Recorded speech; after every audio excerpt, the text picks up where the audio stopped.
Good morning. I'm Linda Battaglini, the chair of your UUCA Board of Trustees. Whether it's your first time with us or you're a longtime member, you are welcome. Here at UUCA, we come for community, we find inspiration, and we live with purpose together. This year, we've learned how to come together in community in many new ways. And today, we'll celebrate our community in our congregation's annual meeting. We'll hear from our senior minister, Reverend Teresa Cooley, as well as other leaders about what we've accomplished this year, and about our financial plan for the coming year. We'll also have our annual awards and recognition of those who have offered their talents to our community in extraordinary ways. At the end of this service, please watch in the Facebook chat box for the link to the annual meeting webinar to immediately follow this service. The link was also in your Sunday morning email that you should have received. And we'll open the Zoom webinar at 11:15 to give people time to sign in, and then we'll start the meeting around 11:30. The other new skill we've developed this year is virtual voting. All members in good standing should have gotten a ballot on Friday morning to vote on our leadership candidates and on our budget. Check your email for the Election Buddy ballot. If you haven't already voted, you may vote now or wait until after we have our open discussion about the budget in the meeting today. We'll have a break in the meeting after the discussion period for everyone to submit their final votes. And we'll announce the results of the voting before the end of the meeting. Now, as we continue our worship service, I invite you to enter a greeting to your neighbors in the Facebook chat box. And I turn it over to Josh Mohr for the chalice lighting. We gather together as a community of memory and hope to celebrate life and its infinite possibilities for love. We light this chalice as a symbol of the light within every human heart. May our individual sparks meet and merge, bringing both light and warmth to the world. We come together as a people blessed by the touch of fortune, as people enriched by cultures both born into and discovered, as people wounded by racism, as people yearning for healing, as people working for justice. We come together with anticipation of the work before us, with an openness to discovery, with a commitment to working for reconciliation, with a willingness to challenge and be challenged, with anticipation of discovery. We come together to spend time in community, to learn about prejudice, to become aware of privilege, to explore cultures, to encourage each other to action. We recognize the work that we have done and all the work that we still have yet to do. May our time together be blessed. Come, let us worship.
Hi, I'm Kristin Keller, and I serve as a worship associate and a member of the social justice ministry team here at UUCA.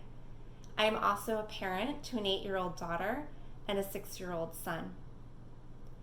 The recent events of Mohr killings of our Black siblings, coupled with the pandemic, have surely rocked the souls of our youth. As we as adults grapple with the uncertainty of the world in so many ways, our youth are probably having some really big feelings as well. I'm sure you as parents are allowing space for those feelings at this time. As for the repeated mistreatment and murders of Black lives, I am sure people land all over the spectrum of when and how to speak with their children on this topic. And that's okay. What's important is that the conversations are at least happening.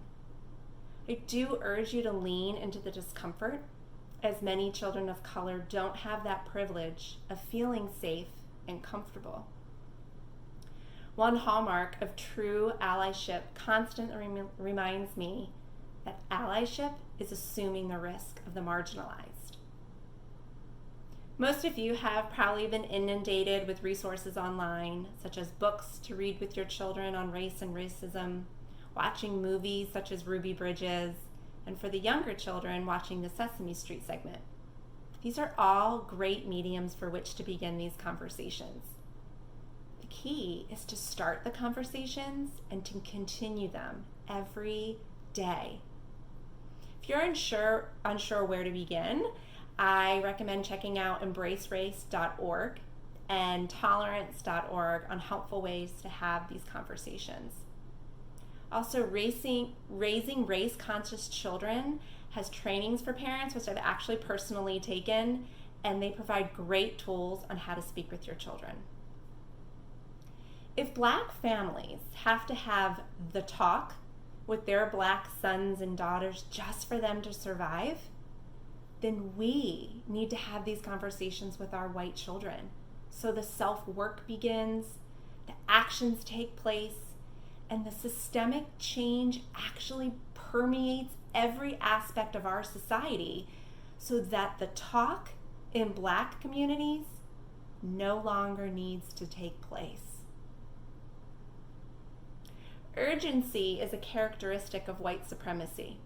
Quantity over quality, plans are made that are not inclusive or as mindful as they could be.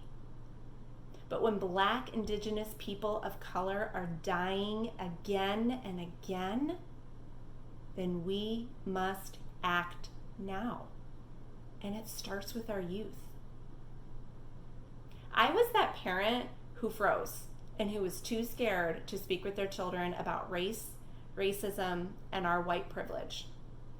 And then I learned how destructive and dangerous my inactions were and would be to people of color. I had to push myself to be in that discomfort because that was just right.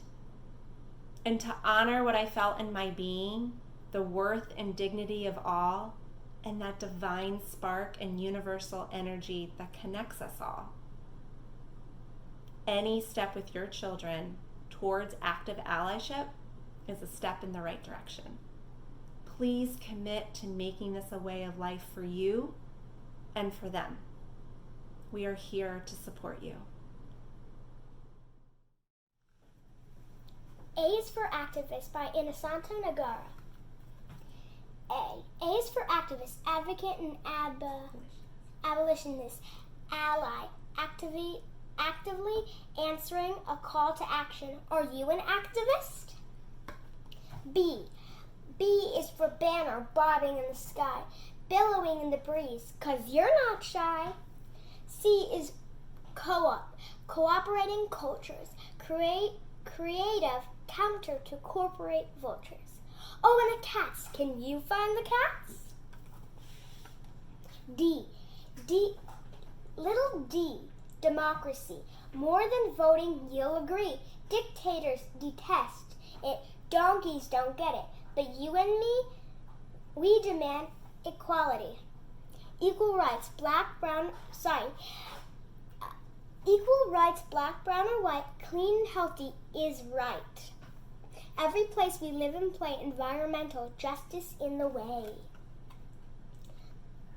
F is for feminist, for fairness in our pay, for freedom in flourish, and chose or our own way. G is for grass sprouting from below, sharing nutrition and water flow. Below the surface, we all connected, stronger together we grow. H is for healthy. Healthy food, a human right. Honeydew, jicama, nature's delight. Hummus, hot dogs, Havarti cheese, hot dogs, yes, healthy hot dogs, please, and pizza. Indigenous and immigrant, together we stand tall. Our histories are relevant, and an injury to one is an injury to all. J is for justice. Yay for justice.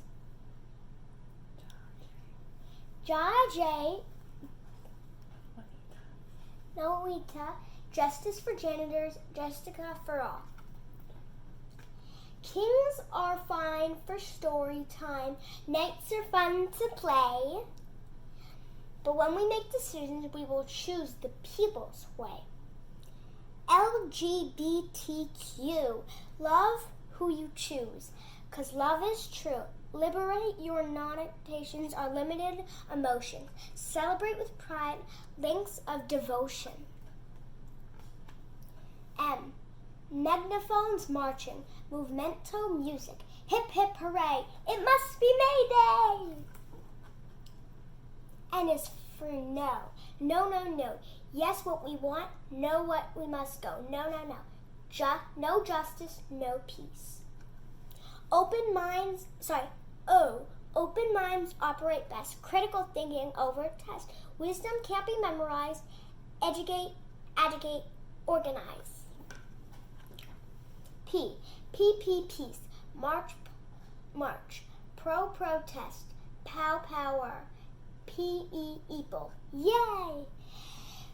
Q is for questioning. Coercion. Querying quantilities, counter false assertions. Radical reds, the headlines, earnest rotters, the rumors spread, rabble, rusing, riff-raff, really? S is for the sun, soul, and solar superstar, stellar power. Fuels are all life, not just flowers, energized homes, cars, and showers. Silly, selfish scoundrels sucking on dinosaur sludge. Boo! Hiss. T is for trains, tiaras, tulips, tractors, and tigers too. Trust is in the true. The he, she, they, that is you. U is for weekends. U is for workers' rights. Wait, that's not U, that's a W. U is for union. Union, yes. V is for Vox. Did you say Fox? No, I said Vox. Rocks, blocks, socks. Vox. Vox of the people, voice of the popular. Better to get, let's go see letter D. W. Wondrous world, wondrous we. We cannot be whole, we cannot be free, unless we delight in diversity. X is for Malcolm, as in Malcolm X. History's lesson can be complex. Remember Parks, remember King, remember Malcolm, and let freedom ring. Y is for you and youth, your planet, your rights, your future, your truth. Y is for yes. Yes, yes, yes. Z is for Zapatista, of course. A is for activist.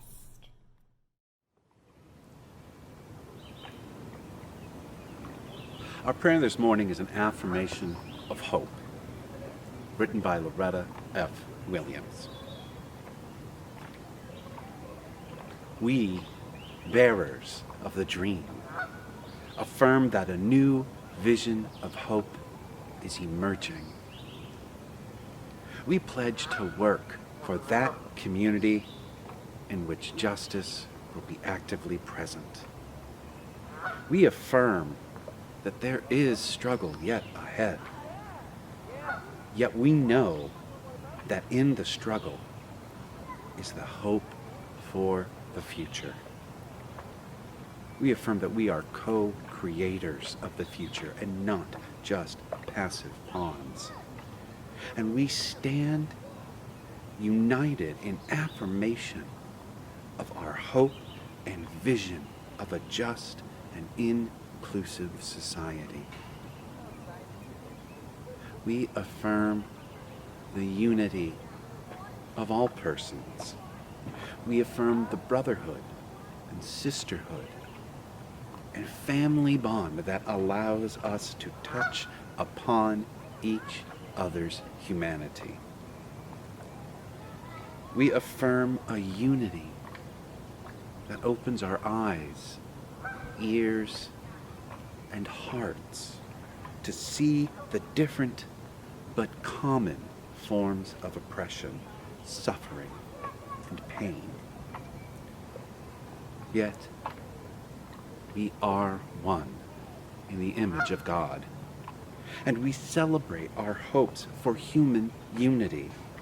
Within ourselves and within the gathered community, we will discover the strength not to hide in indifference.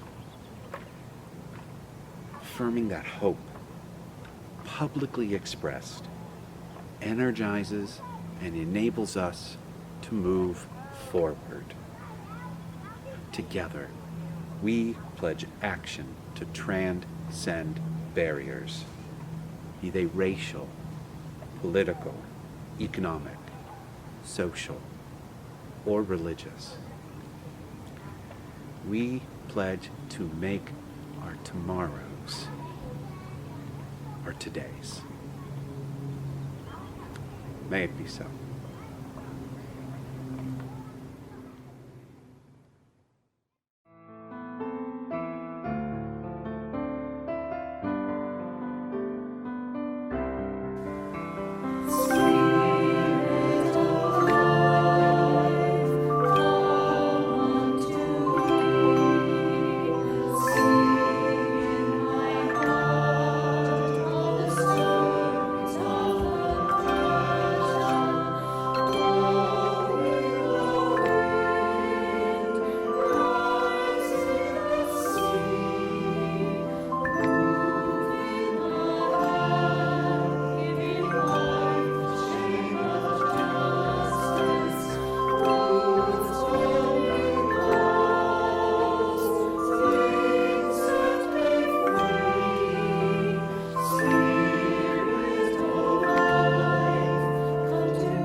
Good morning, everyone. It is such a pleasure to be with you in this sacred space to reflect on the past 2 weeks. As a UU, I believe that spiritual wholeness can only be achieved through unconditional love for oneself and for one another. So I know that all UUs are grieving and deeply shaken by the events of late. Through allyship work with UUCA, I did some painful reflection about how white people contribute to and benefit from white supremacy, And through allyship, I was able to acknowledge that I do not have the personal experience to discern what is effective in combating racism. So the best I can do is to listen deeply and follow what Black organizers I admire are asking of me. The morning after George Floyd was killed, one of the first things I saw was a post by a leader from Black Lives UU, a beautiful drawing of George Floyd surrounded by roses. I chose to follow Blue's lead and share this piece of art celebrating his life instead of sharing the video of George's death. Black organizers have taught me how exhausted they are seeing images of violence against Black people. Later that week, I joined a Black Lives Matter DC meeting on Zoom and then dialed into the Movement for Black Lives national call-in the following day. BLM DC said they were not engaging in the weekend protest, but supportive of the young people taking to the streets. So that Saturday, May 30th, I helped my son and his friends participate in the protests as safely as possible, despite, of course, being nervous about the police violence, arson, and looting that was going on. Meanwhile, I also tuned into the UU Church of Minneapolis's Sunday service, which had a deeply moving call to action sermon by their reverend, reflecting on her experience as a Black UU. I was also moved to engage in a discussion with our social justice ministry team about UUCA's accountability when organizing or taking part in protests about racial justice, and particularly about any decision to engage with the Arlington police. I first went down to the White House on Tuesday, June 2nd, the day after the police unleashed tear gas on protesters, because BLM had asked their supporters to help them oppose the DC curfew and stand up to the riot police. I did so understanding that solidarity with the Black liberation movement is not meant to be comfortable, and also knowing very well that my whiteness protected me that evening, as Black activists on the streets were risking so much more. On Friday, June 5th, I listened to Black organizers again and attended Stop Police Terror's action at the Metropolitan Police Department. Standing outside in the pouring rain, I listened to speeches by the folks who've been working against police violence in the district for years. They asked us to upload a verbal statement to the DC City Council opposing the $500 million budget slated for the police. I answered their call and tried to center my testimony on the experiences of Black folks I've seen affected by police violence. On Saturday, I joined a BLM-endorsed protest on the campus of the University of District Columbia. It was led by undocumented students whose lives have been turned upside down because of COVID, and I learned so much. That undocumented students are not eligible for student housing or government relief and are now facing eviction, hunger, and deportation. As always, listening to the young Black organizers was powerful and humbling and filled me with both anger and joy. I've also been listening to Black organizers about the importance of reparations and have followed their lead in my personal giving. During COVID, I dug deep and donated to mutual aid efforts led by BLM and a collection of trans women of color. This week, I have also donated to those leading the movement in DC who by last weekend were exhausted and in need of support. I gave money directly to 3 BLM leaders as individuals, as well as donating to Black Youth Power 100, who organized the painting of Defund the Police on Black Lives Matter Plaza on Saturday night. I have heard Black organizers ask white people to amplify the messages of the movement, not to applaud their own actions. So I can say that it makes me somewhat uncomfortable talking about my actions this week because I do try to do what Black organizers ask of me. But I share these experiences with our beloved community because we covenant to hold one another accountable for practicing our faith through social justice. This is my faith and the only way I will achieve personal liberation. UUCA is recognized throughout Northern Virginia as an activist congregation. We make a difference in people's lives by advocating, organizing, volunteering, and sharing our space and resources, and by the giving of our financial support. As is our custom, we share 70% of our plate offering with partner organizations that are doing good work on our behalf, both within our community and around the world. The money collected for our offering will collectively support our partners' ongoing work and amplify the voices of people in the margins to bring more justice and peace to our world. Organizations such as Little Friends for Peace, UUSJ, DC Metro PFLAG, Voice, Alianzas, Service Never Sleeps, and Equality Virginia. The work of these organizations is extremely valuable to our community, especially during the pandemic that has disproportionately affected communities on the margins.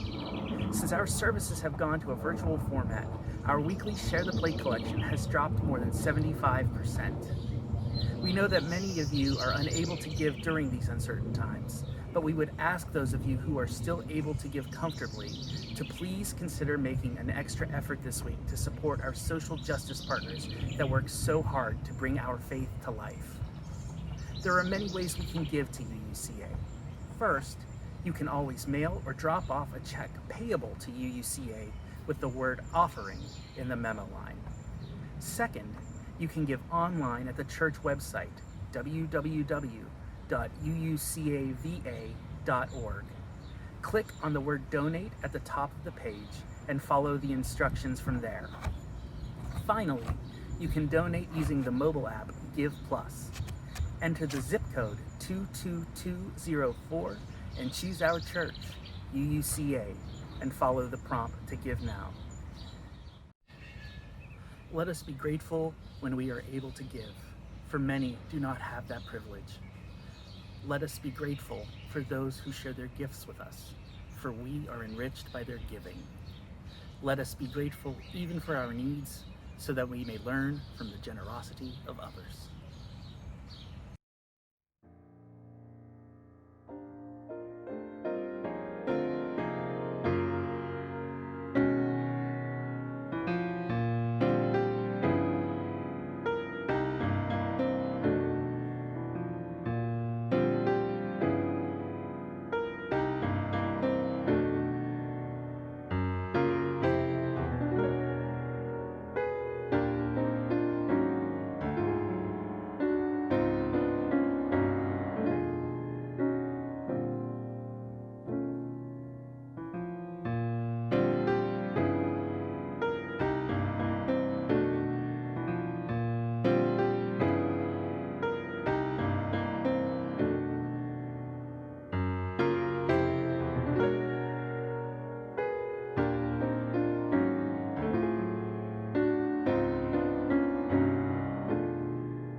Good morning, friends.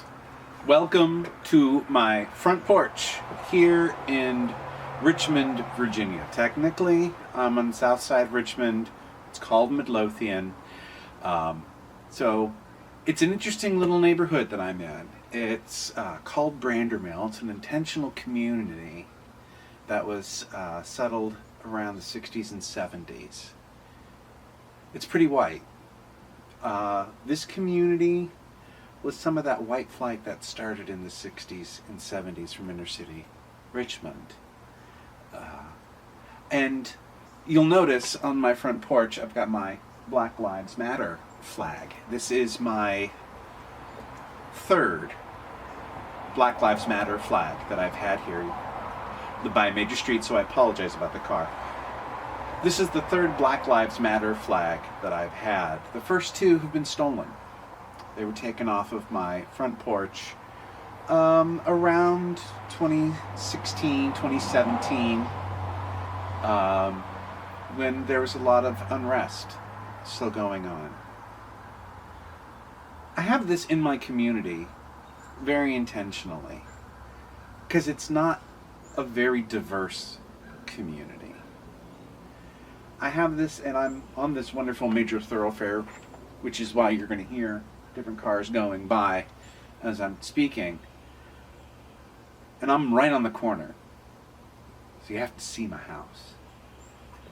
I put the flag here because I wanted to show that there are white people who support people of color, who support Black Lives Matter in this majority white neighborhood. It's my thought that it's my job as a white person to talk to other white people about race,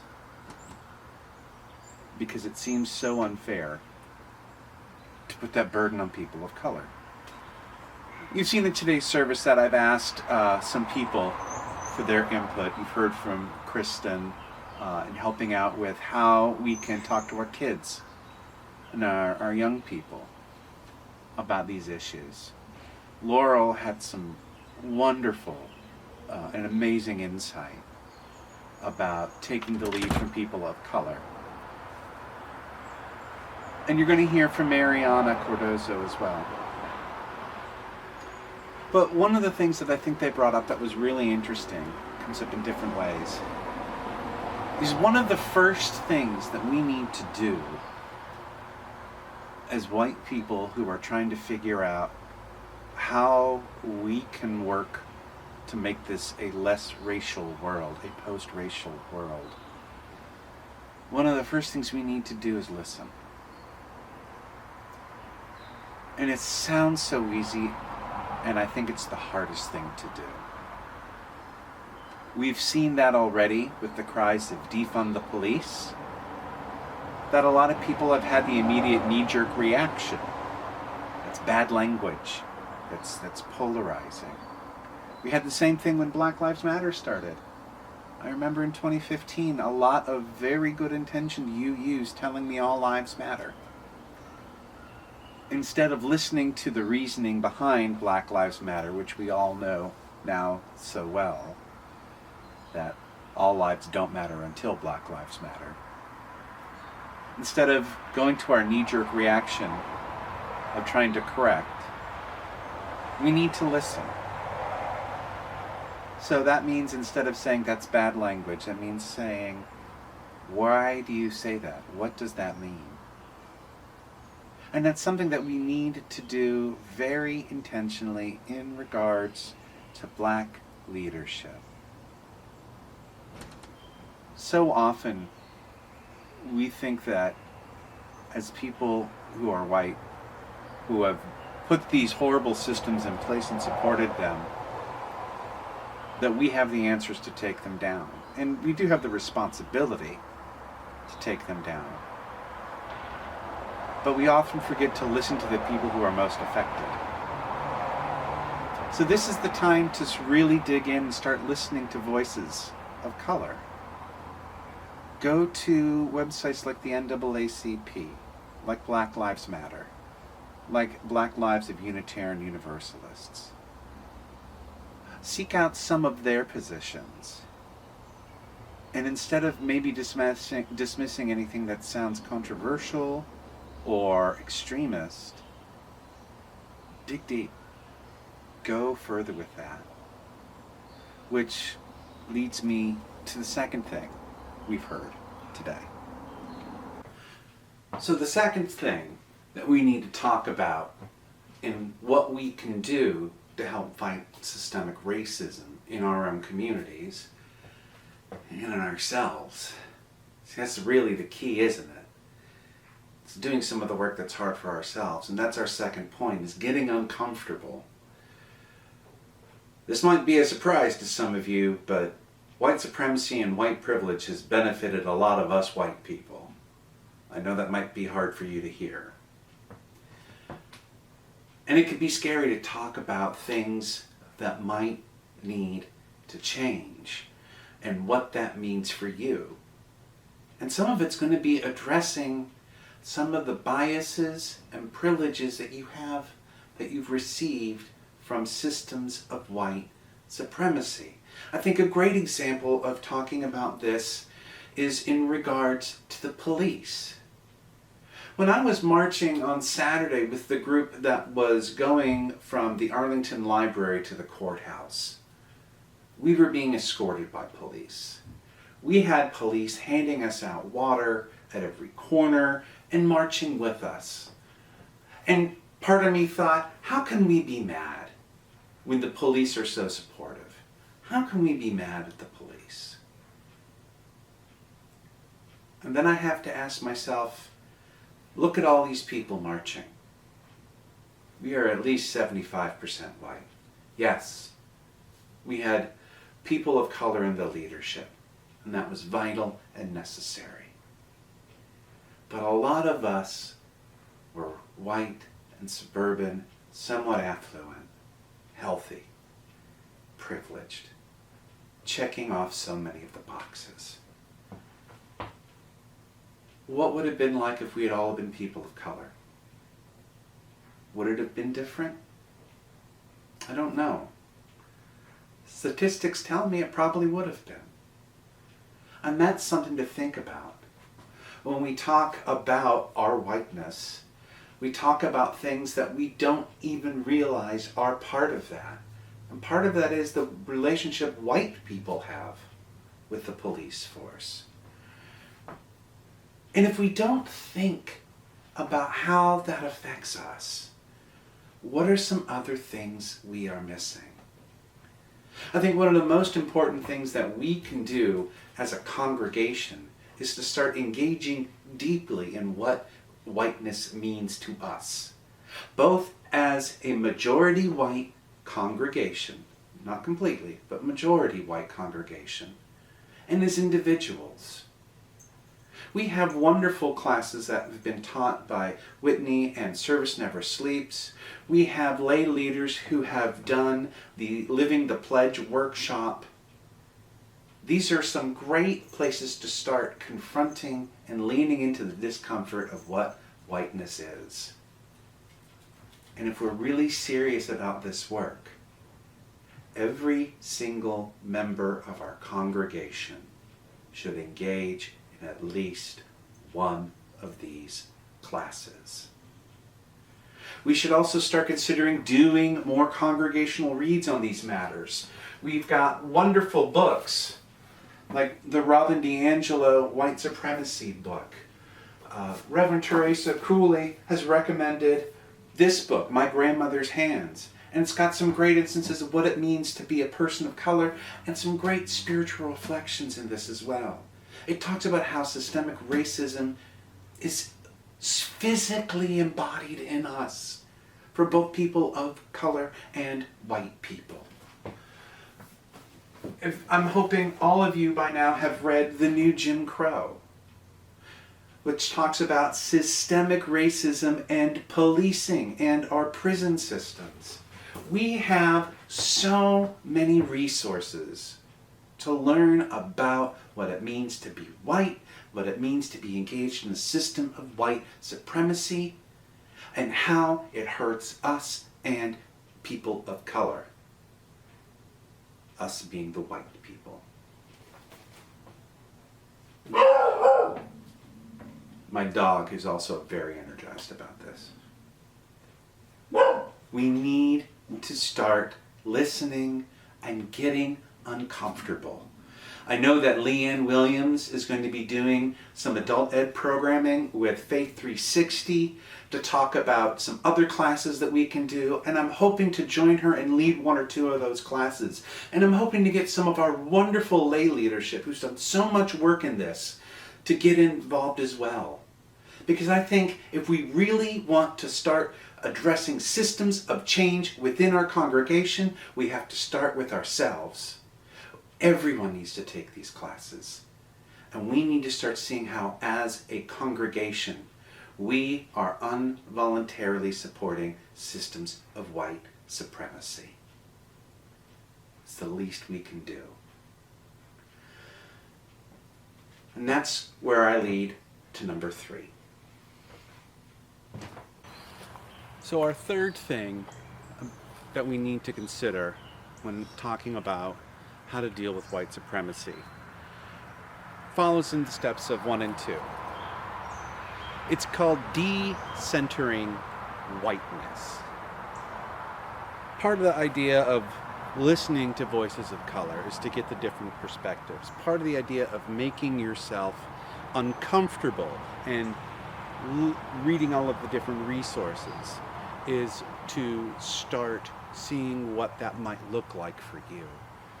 And then decentering whiteness is starting to put that into action. One of the things that came up for me, which was really hard for me, and it seems so silly and shallow, is the idea of going to a rally, going to a march, and not taking a picture of myself. Because I'm going to be honest with you, I like being there, and I like being seen as being an ally. I like to say that I'm being supportive. But I'm going to let you in on a little secret. It's not about me. Laurel brought it up so well. When we're talking about fighting systemic racism, while we may be the agents, our whiteness may have been the agent that brought about the system, the damage is to people of color. Decentering whiteness in this instance reminds me of when you hurt someone's feelings, the first reaction that you have is to say, I didn't mean to. And not, oh my God, are you okay? We're so concerned about being seen as doing the wrong thing. We forget about what the right thing is to do in that instance. Decentering whiteness means understanding that how we do things has a different cultural context for people of color. We heard before, I believe it was Kristin who talked about the idea of urgency and perfectionism being a white cultural marker. How does it feel to say that maybe we don't have to get things perfect? How does it feel to talk about maybe we don't have to do everything by the book? Maybe we don't workshop every single word. What if we let things get a little muddy? That's a white supremacy system, to think that everything needs to be worshipped and written by the book, that everything has to be in a very clear-cut way. It's not to say that it's wrong. It's to say that it's a mindset that we start out with. And that by always using that, we become unwelcoming to other people and other cultures that are different. And it's not because we mean to. It's because we don't know better.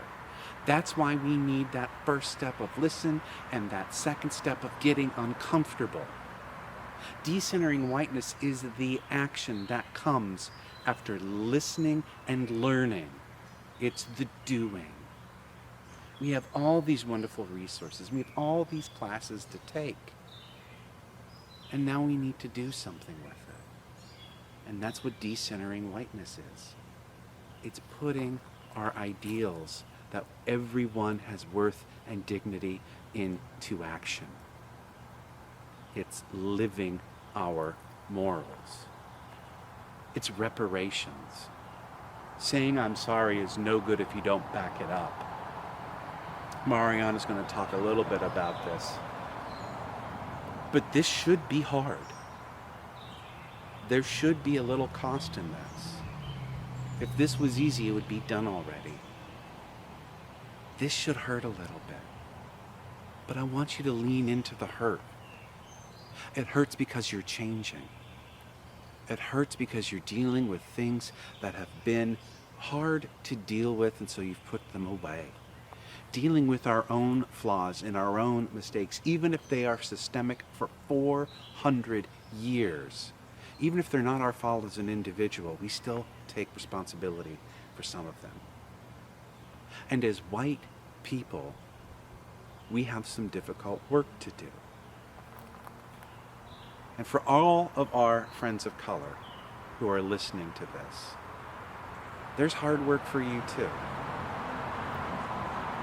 I'm going to say this up front. We're not going to get it right the first time, us white people. Us white people are going to make mistakes. We're going to do stupid things. And it is not fair to you, as a person of color, to have to always deal with our mistakes. Hopefully we'll have a good white ally who can jump in and say, do you know why that's not this person of color's responsibility to fix that problem for you? But it's not always going to happen. And I hope you can love us through that. Which leads me to our last thing. The last thing that we can do to help fight racism and to live in a post-racial world.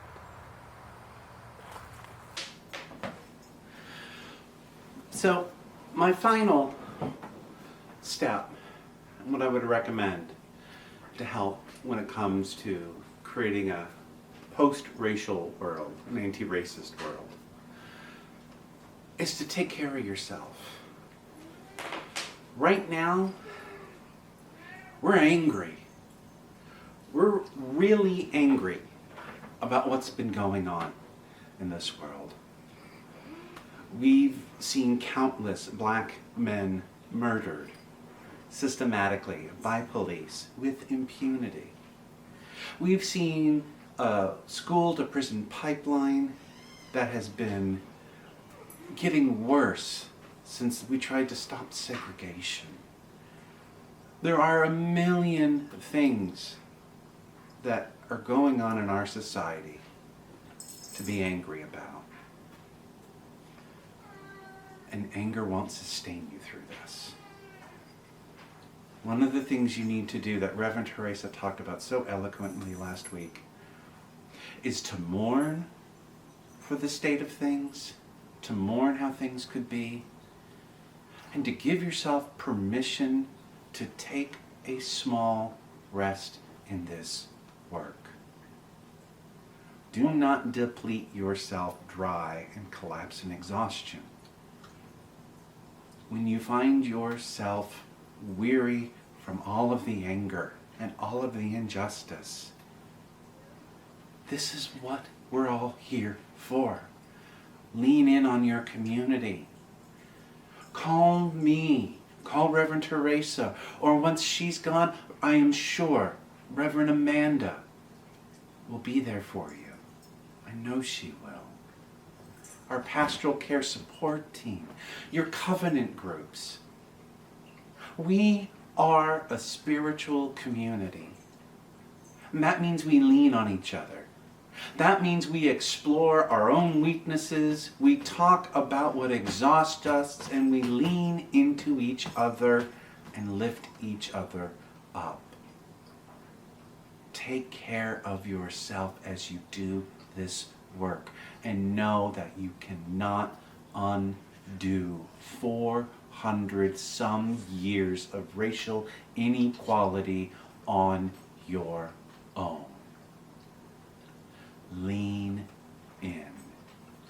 You are going to get uncomfortable. You will need to process that with people who are also going through this work. You are going to fail, and you will need to process that with people who have failed and love you. You are going to succeed, and you will need to celebrate small triumphs. We may be physically distant from each other, but we will not be socially or spiritually distant.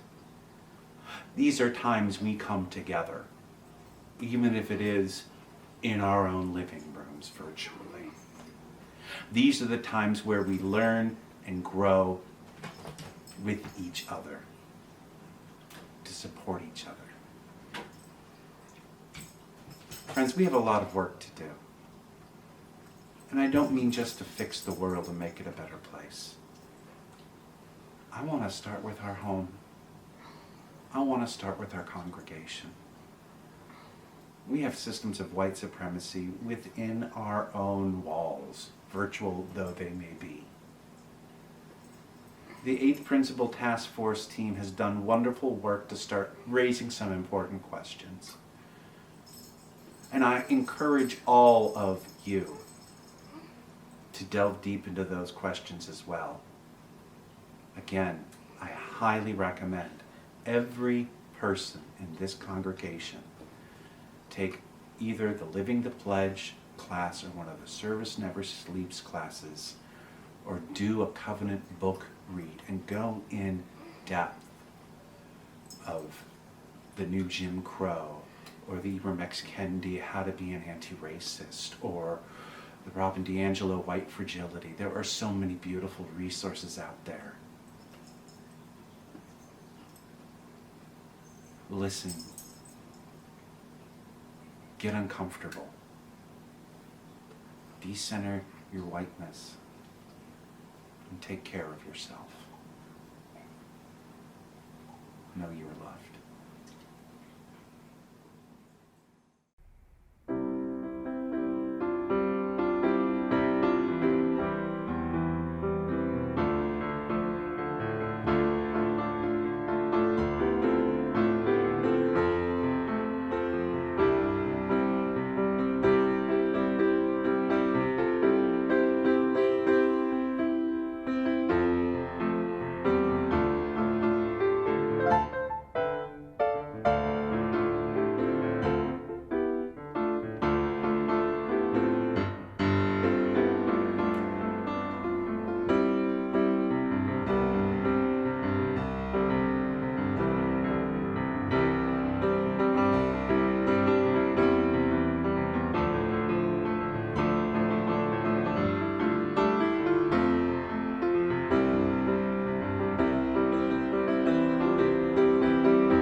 My name is Marianna Cardozo, and I'm a member of the UUCA Lay Pastoral Care Team.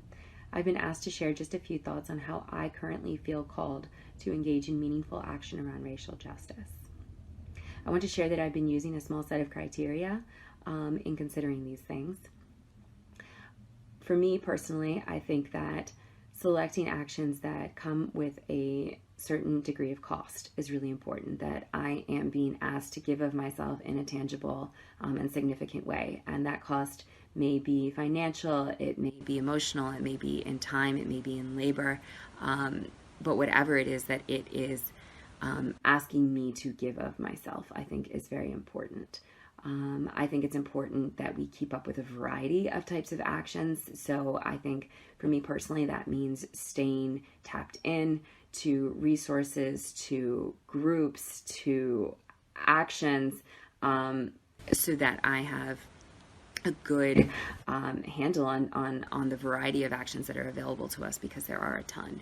And I think keeping up with that variety is really important to keeping up with sustainability. Speaking of sustainability, I think giving really careful consideration to what types of commitments we're making, committing to things that we can in fact deliver, but also committing to a fixed frequency and holding a higher bar for ourselves in terms of what we are committing to doing at this point. And then finding a way to hold ourselves responsible for that. I personally will be, am tracking it in a variety of different ways. Because as we know, there is a lot of momentum and energy right now. But what we know to be the case is that won't always be the case. And I think that I feel called to be part of the long-term solution and part of the long haul. And that being said, I think also it's really important that we are staying active with our own self-care and engaging in meaningful steps to take care of ourselves every day. Stay in touch with our supports, stay in touch with our resources, build support systems of folks who are also engaging in this way, so that we are able to take care of ourselves in a way that allows this to be sustainable, lifelong work. I think that it's wonderful that we're having these conversations. I think it's very important. And I think that having these conversations and thinking through these things with a critical eye is what is going to allow us to keep our foot on the gas, so to speak, for the long haul. Thank you. For our closing words this morning, I'd like to read a piece by Rosemary Bray McNabb. You can find it in the book. It's been in the storm so long. I believe it's still available from the UUA bookstore. It's called It's Hard Work. Why are we still talking about inclusivity and diversity when we have done so little to make them real? Why are we still looking pained about the lack of diversity in the denomination? Because diversity, inclusivity, is terribly hard, terribly uncomfortable, definitely unsettling, and often quite frustrating. What I know about being inclusive, crossing from culture to culture, learning the language of diversity, is that it's the work of a lifetime. It's hard to accept people who are not like you, who don't talk the way you do, or believe the things you believe, or dress or vote as you do. It's even harder to appreciate them for the things about them that are not like you, to find them interesting and fun, to enjoy the learning that's part of the experience, and to acknowledge finally that you may have to agree to disagree. The truth is this: if there's no justice, there will be no peace. We can read Thoreau and Emerson to one another, quote Rilke and Alice Walker and Howard Thurman, and think good and noble thoughts about ourselves. But if we cannot bring justice into the small circle of our own individual lives, we cannot hope to bring justice to the world. And if we do not bring justice to the world, none of us is safe and none of us will survive. Nothing that Unitarian Universalists need to do is more important than making justice real, here, where we are. Hard as diversity is, it is our most important task. May it be so.